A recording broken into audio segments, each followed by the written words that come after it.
All right, guys, time for the weekly recap. It's been a while, but we had a losing week. We talk about our wins and we talk about our losses. So let's talk about the week of September 2nd through September 9th. These are our official plays. We went 9-8, but we came in at minus 5.37 units for a yucky minus 13.3% ROI. That is a streak of 10 straight profitable weeks that has been snapped. We had to go back to June to find our last losing week. So all good things come to an end, and like as much as having a losing week sucks, man, 10 straight weeks of profit is pretty incredible. We did a lot of damage over the summer, so we should all be really happy about that. So let's talk about what went wrong this week. Um, Quite a few things went wrong. College football, we won in week one. We gave that back this week. We took Oklahoma and the team total over. They weren't even close. They were downright awful. That was one of the frustrating ones where every lean that I had would have won. I almost took Colorado under their team total. That would hit. I almost took Northwestern under their team total. They went to overtime and still didn't even get over it. But I settled on Oklahoma and they just laid a complete egg. So we lose in college football. MMA still continues to be great, 3-2 for plus 3.3 units. Now, the big play was with the Sean Brady, Gilbert Burns, no sweat there. So MMA just continues to hum along. We're really doing well.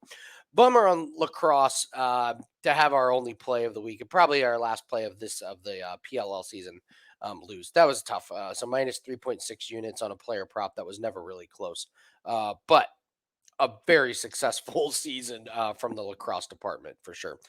Corbin continued his winning ways. U.S. Open with tennis plays 2-0 plus 2.5 units. Crossed the magic 10 unit profit mark for the U.S. Open. So once again, another fantastic major from Corbin. Nice job there. Let's see. That was a duplicate. NFL. We'll get back to NFL. Cross-sport parlay goes 1-0 plus 2.1 units.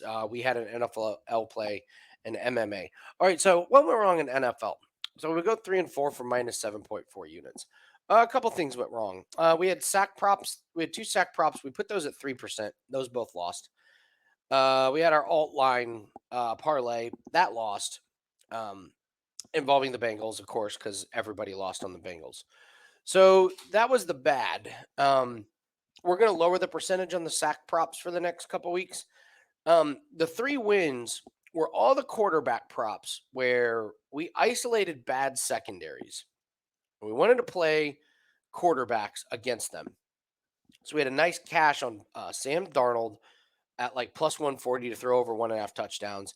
He was playing the Giants. Got one cashes. CJ Stroud playing the Colts. I thought the Colts secondary is bad. It turned out the Texans ran all over him. But CJ Stroud still gets over 1.5. And then we had Baker Mayfield, probably our best bet. That one I regret only putting in at 2%. That should have been a much higher percentage play. I talked about it on Bet On It. I talked about it on basically every show, fading this Washington Commanders secondary. And they were worse than I thought. That was an easy cash. So the 3 wins taught us something. They taught us that once again, it's easier to fade certain things when you're doing sports betting as opposed to expecting good things to happen. You guys all know my best NHL season ever was last year where I just settled on players to not have a point. And in the NFL, like when you're expecting great players to do great things, it's just hard to be great every single night or every single week. But we always say bad is bad. It's hard to get really good when you're really bad. So I think we're going to really continue to fade some of these bad teams and some of these bad units. We saw some terrible rush defense. We saw some terrible pass defense. We saw some terrible offenses. So you better believe we're going to start looking at unders. We saw some injuries. DeAndre Hopkins looks like a shell of himself. And the word is, looks like he's dealing with an MCL injury that is just not going to heal. A guy had like what, 1 catch for 8 yards. So we're looking at some of these things that we think can be bad throughout the course of the year. So we took it on the chin in week 1. I will say this: we went into Sunday Night Football with one play left. If that was a 3% play on Matthew Stafford over 1.5 touchdown passes, if that play hits, we end up with a winning week. So it goes into Sunday Night Football. They sputter in the first half. They do get one touchdown pass, but man, we had that pass interference, so they got the ball in the 1 yard lane. They give the ball to Kyron Williams, and then Puka gets hurt. So that play just was destined to not win. Small sliver hope it goes to overtime. Maybe the Rams get the ball, but wasn't meant to be. So NFL let us down. Am I worried about it? Absolutely not. Here is my concern. My concern is we predicted that summer was going to be awesome, and summer was awesome for the bankrolls. Now we're done with summer. We're done with golf. We didn't have a Formula One play, or we didn't have a Formula One race. We're done with lacrosse, and so now we're entering a new season. So the season that we were very comfortable in, and we were, stacking units after units after units, is over. That door is kind of shut. So we're entering a new part of the year, and it really sucks to start that part off with a losing week. On the flip side, it's a really good thing that we've set that high of a standard for ourselves. That like we are devastated when we have a losing week. I mean, look at these numbers for 2024: 422 wins, 268 losses for plus 150.7 units at a 9.5% ROI. These are incredibly insane numbers. So we're going to really, really protect those. And you guys know we treat our bankroll like a stock portfolio, and it doesn't always go up. There's little ups and downs. So it's okay to have a losing week. What you don't want is this number to be gigantic. Minus 5.37.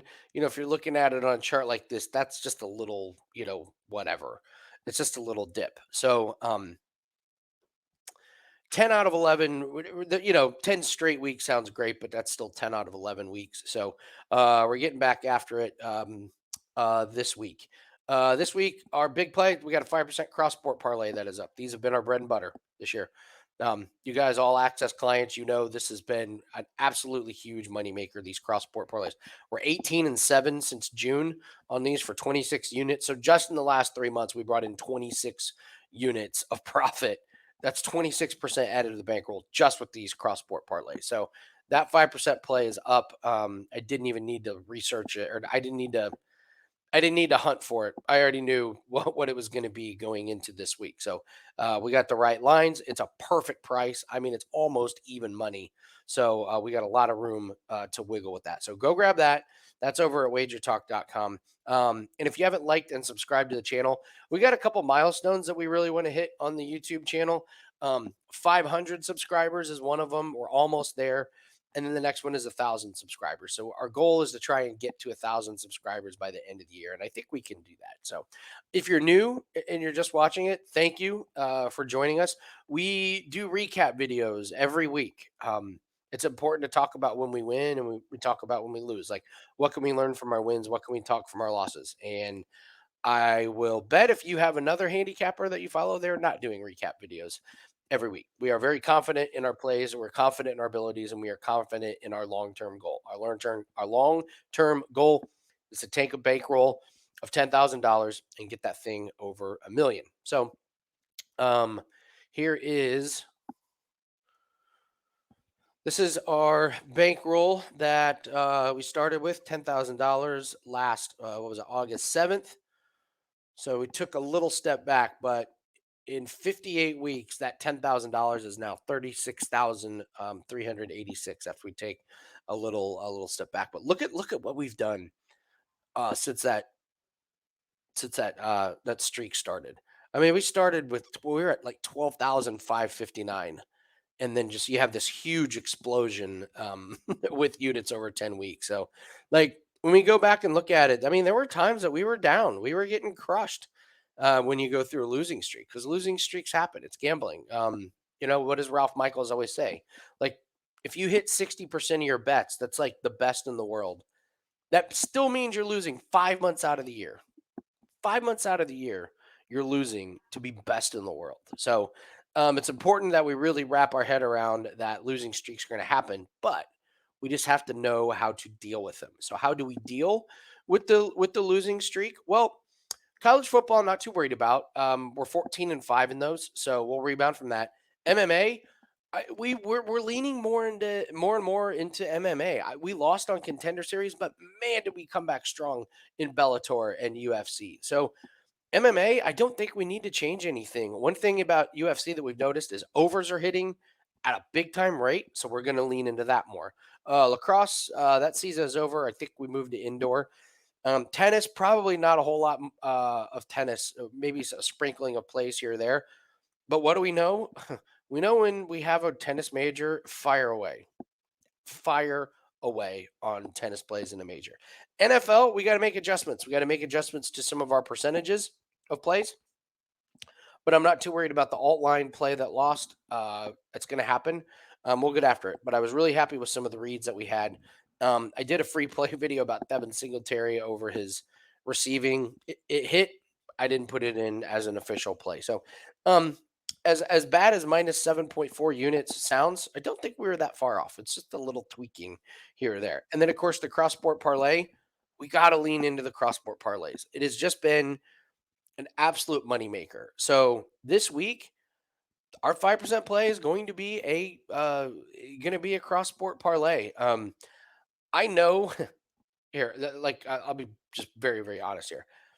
I know what my sales are going to look like if I put up a 5% NFL play. They're going to be way higher than if I put up a 5% cross sport parlay. We are committed to winning. I would rather have a play that wins that I am way more confident at 5% rather than putting up a 5% NFL play that I may love, I may like a lot, but it's just not quite as high.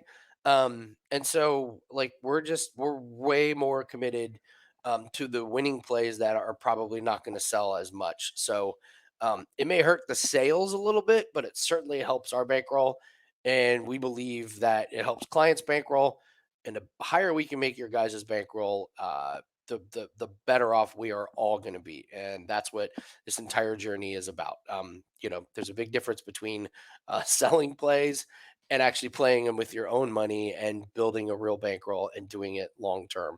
So that is what we're focused on. So when we look at what we've been cashing on this year, it's the cross sport parlays, it's UFC, it's Bellator, it's PFL. Those are the ones that we've really been hitting on, and there's a reason why we call our channel and we call our group Winning in the Shadows, because it's these plays that are just a little bit off the beaten path.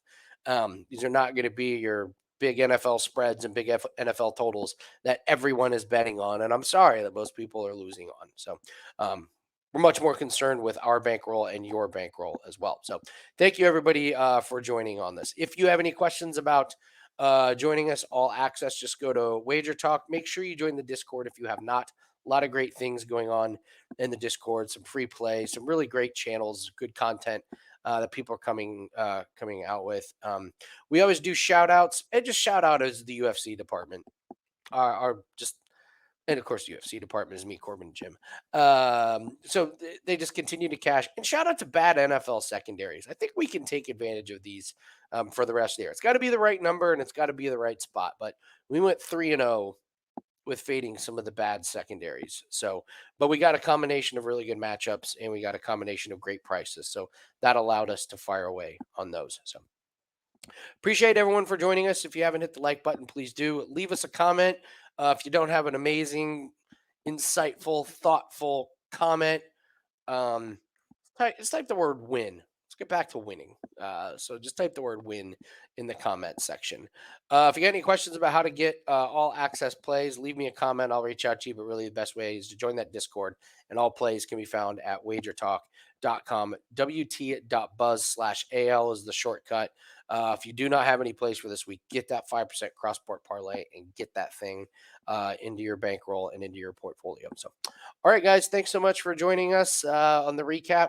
Listen, it's a lot of fun when you talk about winning, but it's more important to do the recap when you have a loss, because we believe that full transparency is one of the things that really separates what we do. So good luck on all your plays, and we'll see you everyone later.